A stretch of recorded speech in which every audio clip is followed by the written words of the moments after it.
Yeah, I'm Sweatman. I started playing basketball up here at the youth club, most probably back in about 1983. And then shortly afterwards did a year coaching at the Entrance Basketball Association before I think Mick Pittman most probably lured me across, or the Pattersons did, to coach under 12 team at it was Gosford City Basketball Association when it first started, and that would have had to have been sometime in the early 90s. Okay. And I know at that time the allure of Gosford City Basketball was that they were going to have a stadium, because at that stage we were either playing out at Georgiana Terrace in Gosford at the youth club, or up at EDSAC at Baddo Bay, and I think I used to play both places.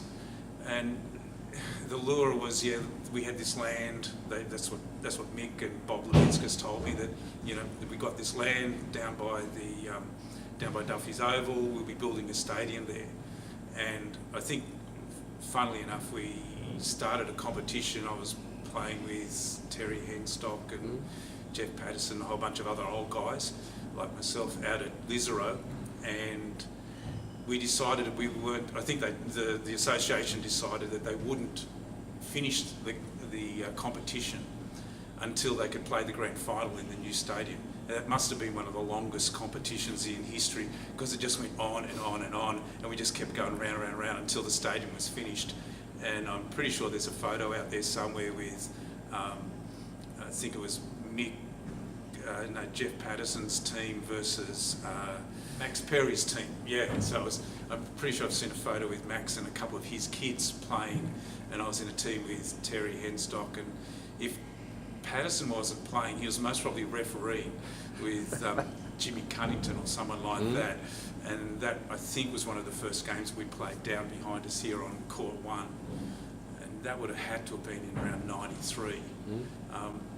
My initial involvement with Gosford City Basketball was more as a coach, because I was a school teacher at the time, and I coached some pretty good kids in under 12s and under 14s through sort of the early 90s. Paul Fromler, a gangly young kid who came across and started playing, I think, under 14s with Levi McFadden, and the Reeds and the Taylors, and we had a pretty handy sort of side that year. We thought we were pretty good. We're decent in Division 3 or Division 2 in country. And I think that was sort of the beginning of, this is what it's all about. The stadium sort of was built.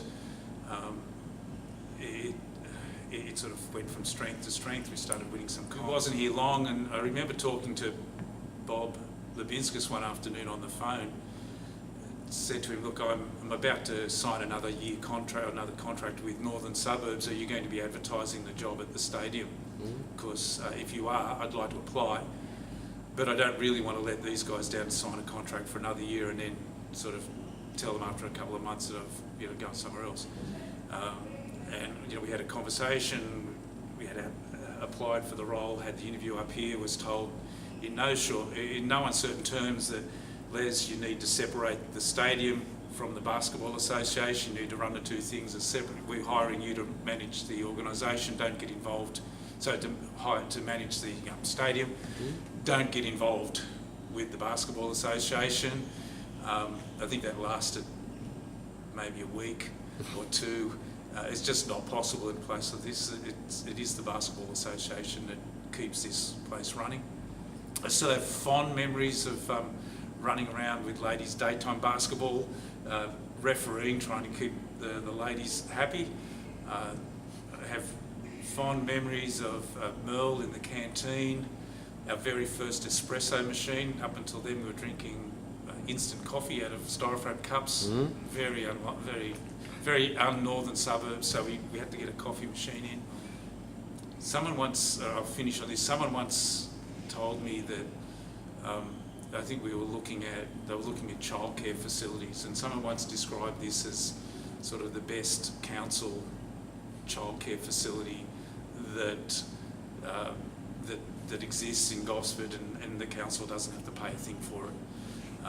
And I believe that the fact that kids could come here straight from school, and generally did, with their bags, they'd come here and they'd engage in their basketball or whatever it was, they'd learn to play, they'd be here for 3 or 4 hours in the afternoon, and mums and dads would come and pick them up and they'd sit around and watch, and it was a place that was safe and relatively inexpensive for kids to come and just join in with each other and play sport.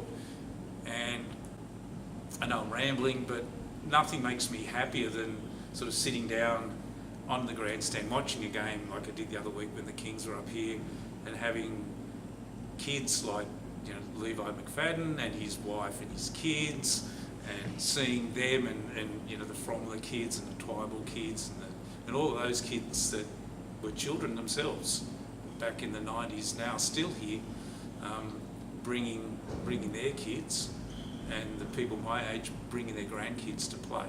And I think that's just testament to what a great idea this was. And we really do need to thank the Maxes and the Bobs and the Terrys and the Lens and all of those guys that sort of had the vision that this would be a great facility.